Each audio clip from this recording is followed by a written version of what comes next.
और ऐसे ही धर्म की रक्षा करते हुए महाराज परीक्षित कुशल नेतृत्व कर रहे हैं राज्य का। एक दिन क्या हुआ कि कलयुग महाराज परीक्षित की शरण में आया। परीक्षित ने कलयुग को अपने राज्य में स्थान देने से मना किया, तो कलयुग ने कहा प्रभु अब मेरा समय आ चुका है, अब मेरा समय आ गया है तो मैं भी आऊंगा। क्योंकि जैसे सतयुग आते हैं, जैसे त्रेता युग आते हैं, जैसे द्वापर युग आते हैं, ऐसे ही मेरी भी सत्ता है महाराज, मुझे भी आना होगा।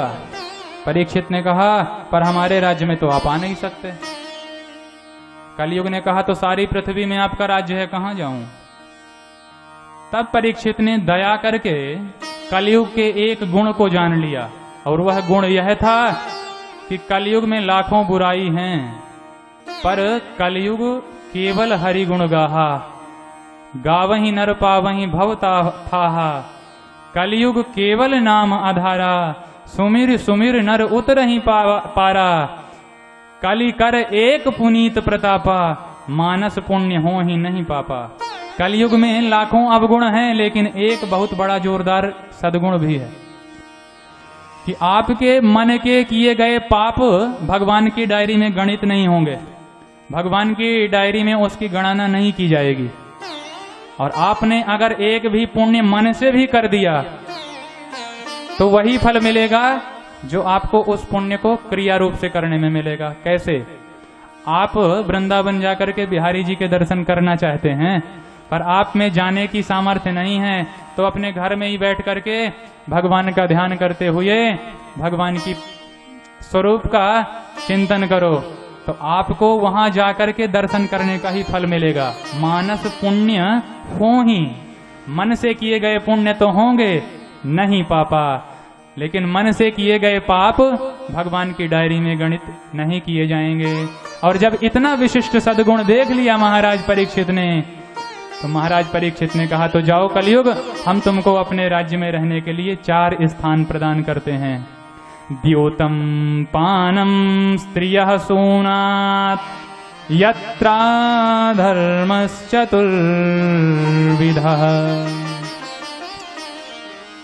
जहां जुआ खेला जाता है वहां तुम रहो, जहां पानम, जहां प्याले छलकते हैं, जहां मधुशालाएं खुली हैं, जो मदिरा पान करता है तुम वहां निवास करना।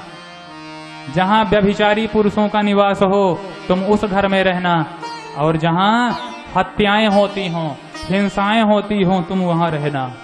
ऐसे 4 स्थान दिए। कलयुग ने हाथ जोड़ करके कहा वाह महाराज, जैसा ही यात्री वैसा ही उसके लिए होटल। अरे महाराज हमारे लिए आपने एक भी ढंग का कमरा नहीं दिया, एक गुण पसंद था ना आपको हमारा, तो कम से कम एक तो जोरदार कमरा देते जिसको हम अपना ड्राइंग रूम बना पाते, जहां कोई विशिष्ट अतिथि आता तो हम उसे बैठाते। तब पुनश्च याचमानाय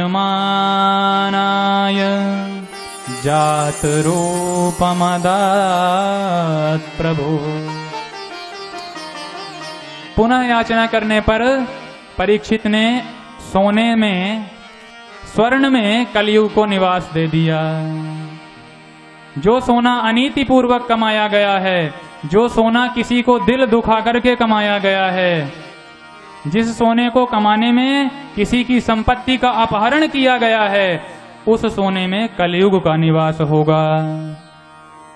और महाराज परीक्षित चूंकि दिग्विजयी राजा थे, उन्होंने धरती के तमाम राजाओं को जीता था, और उनसे प्राप्त जो भी धन था उस धन से एक स्वर्ण मंडित मुकुट निर्माण किया गया था, उस धन से एक मुकुट बनवाया गया था। तो दैव योग के वशात, काल के प्रभाव से महाराज परीक्षित ने उस स्वर्ण मंडित मुकुट को ही अपने सिर पर धारण किया, और कलयुग ने महाराज परीक्षित के मुकुट में ही अपना घर बना लिया। और जो महाराज परीक्षित अब तक जीवों की रक्षा किया करते थे, वही महाराज परीक्षित शिकार खेलने के लिए निकल पड़े। वही महाराज परीक्षित शिकार खेलने के लिए निकल पड़े, और शिकार खेलते हुए जंगल में जाते हुए मार्ग भ्रमित हो गए।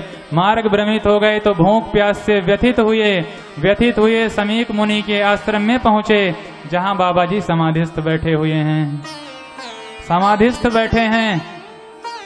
इसलिए महाराज परीक्षित की आवाज का कोई भी प्रभाव समीक जी पर नहीं पड़ा। देश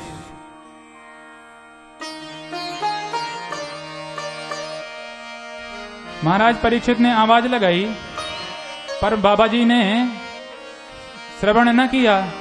तो बाबा जी की समाधि का परीक्षण करने के लिए महाराज परीक्षित ने बाबा जी के गले में मरा हुआ सांप लपेट दिया, समीक मुनि के गले में सर्प लपेट दिया।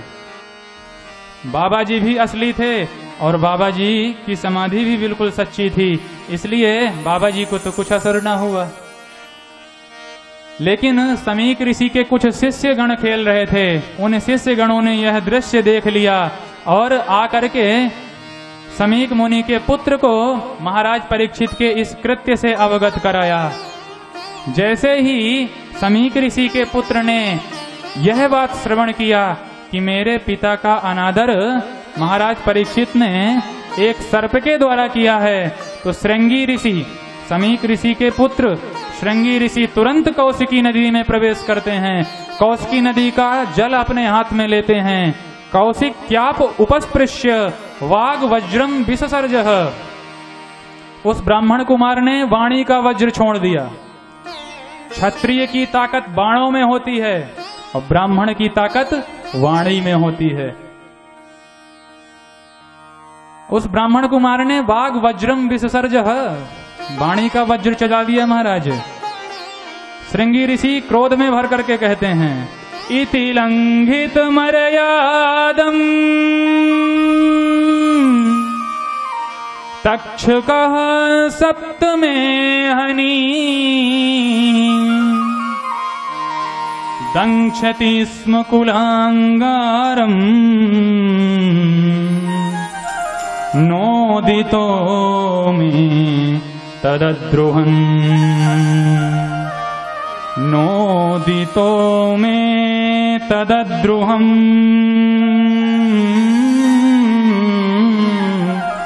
नोदितो मे तदद्रुहम्।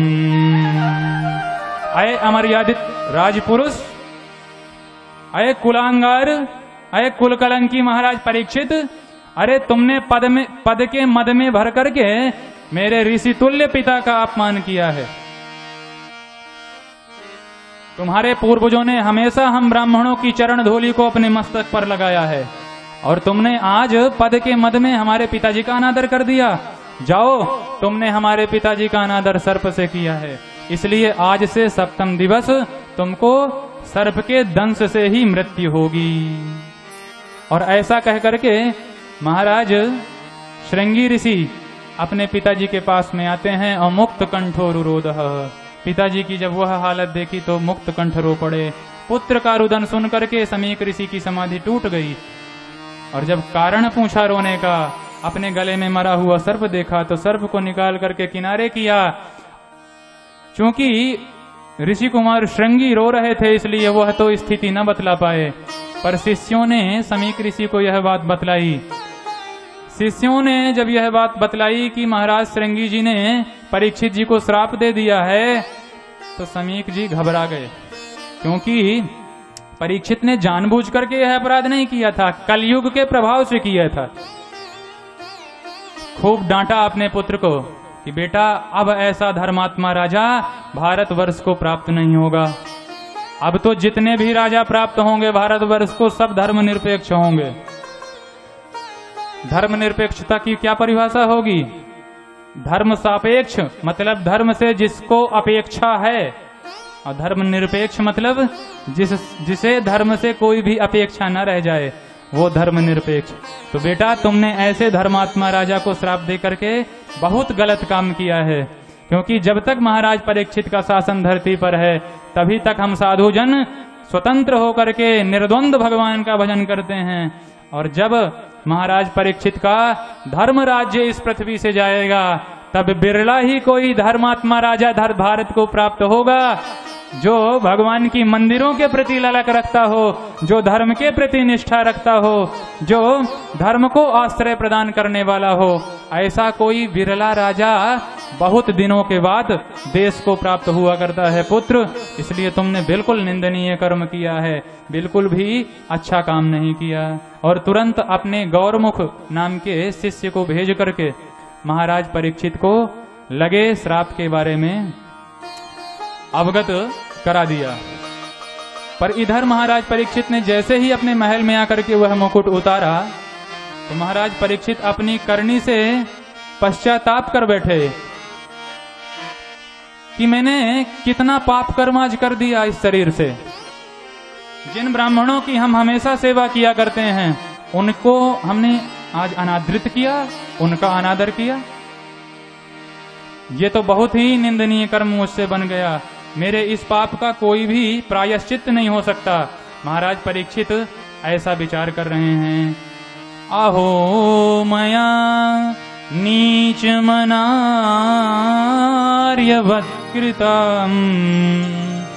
निरागसी ब्रह्मणि गूढ़ तेजसी। अब मुझे जीने का कोई अधिकार नहीं है। और जैसे ही समीक ऋषि के शिष्य ने आकर के श्रृंगी ऋषि के द्वारा दिए गए श्राप के बारे में महाराज परीक्षित को अवगत कराया तो महाराज परीक्षित प्रफुल्लित हो गए कि चलो इस पापी जीवन के समाप्त होने का समय आ गया है। और तुरंत अपने पुत्र जन्मेजय को राज्य का भार सौंप दिया महाराज परीक्षित ने, और राज्य भार पुत्र को सौंप करके तुरंत भगवान का आश्रय ले लिया और वन के लिए प्रस्थान कर गए और गंगा नदी के किनारे जाकर के विराजमान हो गए। महाराज परीक्षित के श्राप की बात सुनी तो तमाम ऋषिगण, तमाम महात्मा महाराज परीक्षित का दर्शन करने के लिए आने लगे उनके मृत्यु काल में। इतने धर्मात्मा राजा थे महाराज परीक्षित। अत्रिर्वसिष्ठ च्यवन सरद्वान्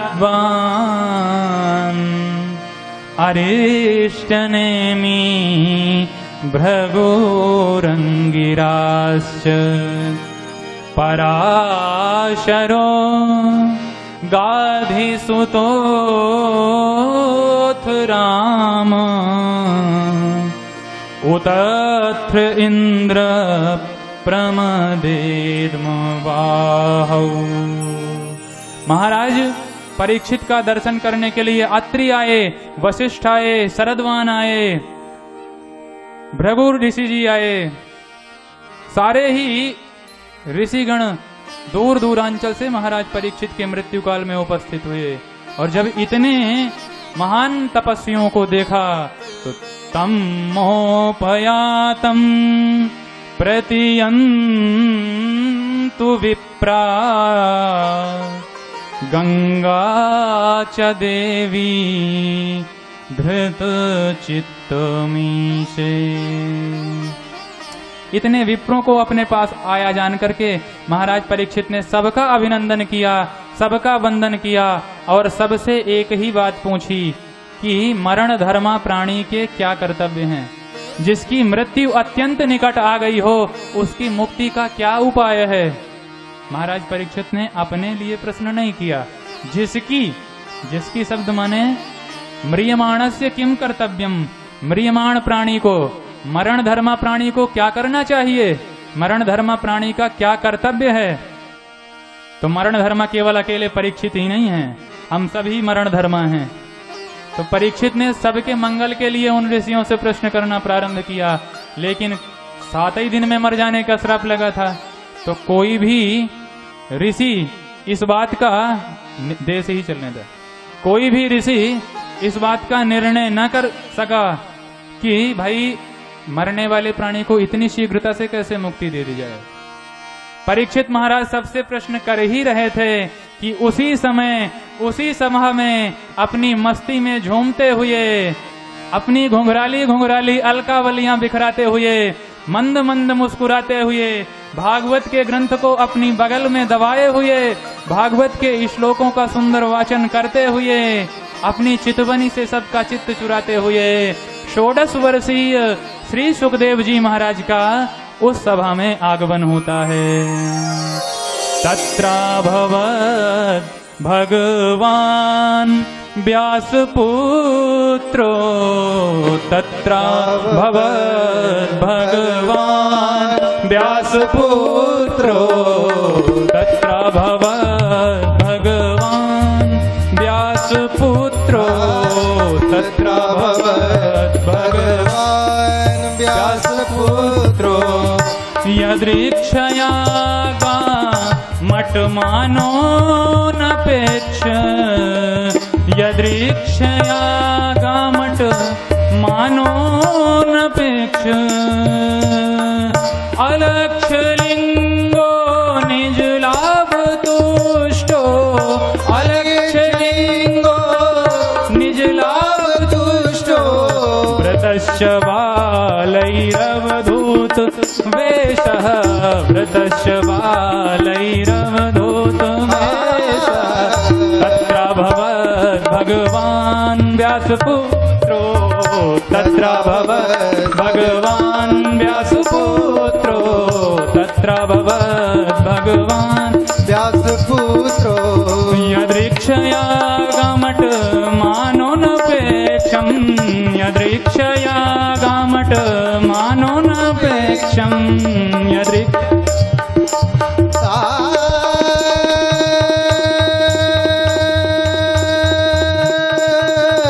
बोल सुखदेव जी महाराज की।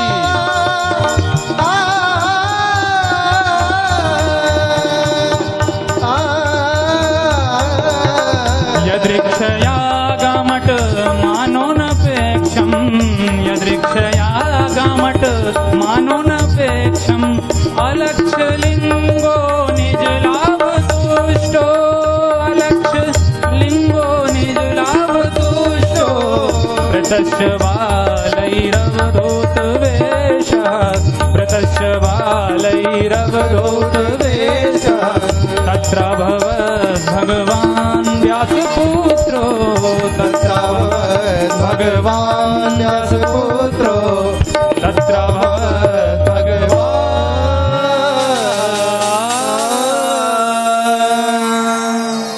बोल सुखदेव जी महाराज की तत्र साक्षात भगवान व्यास पुत्र अभवत। व्यास जी का पुत्र बन करके व्यास जी के पुत्र के रूप में साक्षात भगवान श्री हरि ही परीक्षित की उस विप्र बालक के श्राप से रक्षा करने के लिए उस सभा में प्रकट हो गए।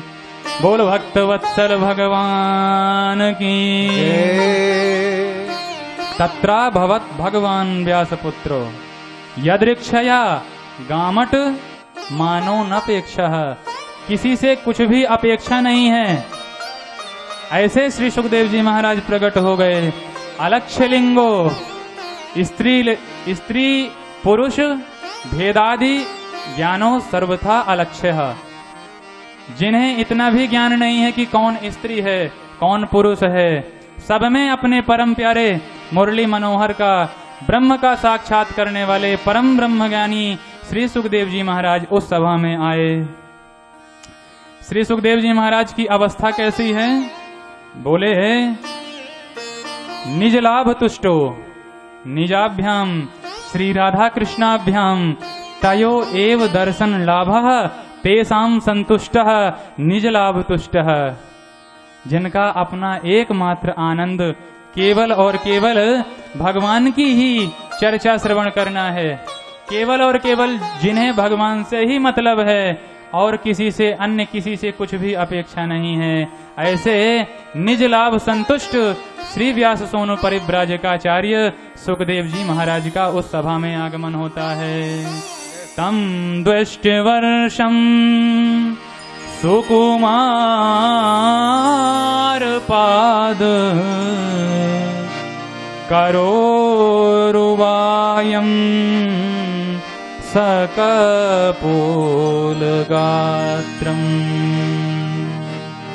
चार्वायताक्षोन्न सतुल्यकर्ण